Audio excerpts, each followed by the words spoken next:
Hey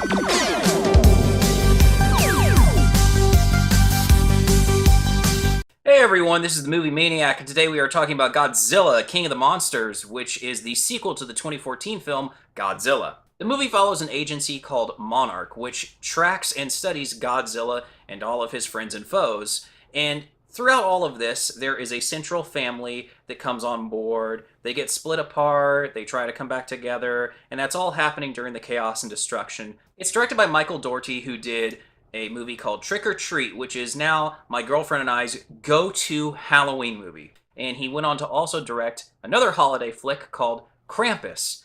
So this is his biggest scale movie that he's been involved with. This doesn't necessarily feel like his other movies. This time I think he's truly trying to emulate mid to late 90s era Roland Emmerich and Michael Bay, specifically from that time period. And speaking of influences, it's interesting how the first act of Godzilla 2 really sets itself up in almost the exact same way that the first AVP movie did, which I actually don't hate. I am kind of a fan of that. I know it's mindless and it could have been way better, but for what it was, I was entertained, despite all of its flaws. So by now you're probably putting it together in your mind that his filmmaking approach to Godzilla, King of the Monsters is that of a popcorn flick, because that's what this is. This is a summer movie.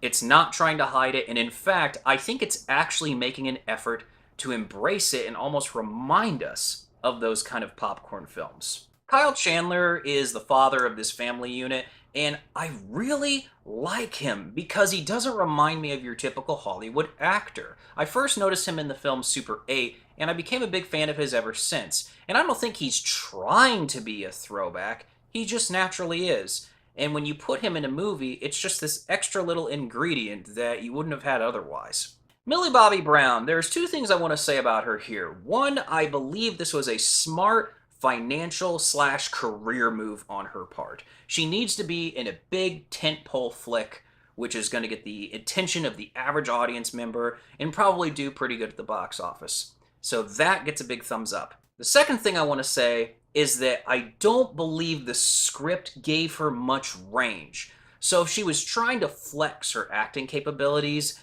this really wasn't the movie for it, but it's not as if she did a bad job. There just isn't a lot of range for her. So make of that what you will. I'm actually happy that she's in the movie. It's just that it doesn't show us quite what she's capable of.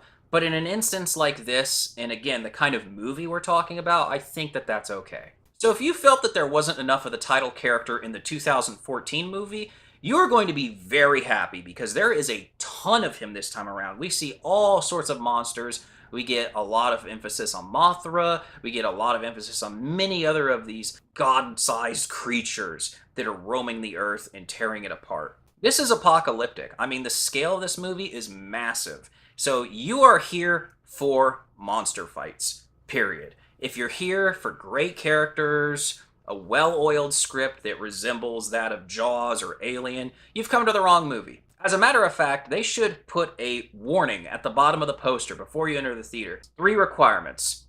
Get your popcorn, your soda, and leave your brain at the door. I want to give credit to Michael Dougherty for something else as well, and that is his use of colors. The color palette in this movie, it really pops off the screen. He did this to great effect in Trick or Treat and really set the tone with that. So this time, he's got a lot to play with, and even in dialogue scenes where they're on this aircraft, building exposition and getting us from point A to point B, even then, it's just beautiful to look at. It's a colorful film, and I'm sure it looks fantastic in IMAX and on 4K and Blu-ray. I also want to point out the score to this movie. There is a beautiful song in here, and I had to get out my phone and look it up. I believe it's called The Key to Coexistence. It's played at an emotional point in the movie, and it stuck with me. I remember I went home and the next day ended up looking this up, and I just thought it was just such a great little piece of music, and things like that can really amplify your experience. I had a lot of fun.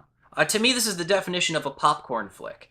And I really enjoy going to the theater, seeing movies like this on a big screen and a good sound system and a comfy chair, and just letting it go and watching a spectacle. If you had to give me one word to describe Godzilla, King of the Monsters, I would say spectacle. So I think you guys have a good idea of what kind of movie this is, what it's going for and what it's not trying to be. And I think that if that doesn't sound appealing to you, stay as far away from this as you can. I'm going to give Godzilla King of the Monsters a 7 out of 10.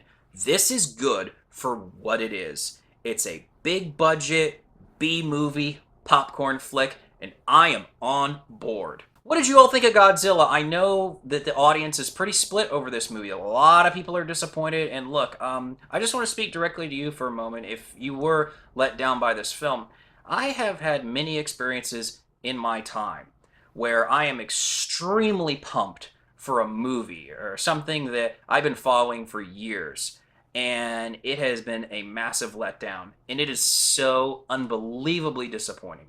So don't think I don't respect or acknowledge or have sympathy for your letdown, because I've been there, and I'm not trying to say that I'm right and you're wrong.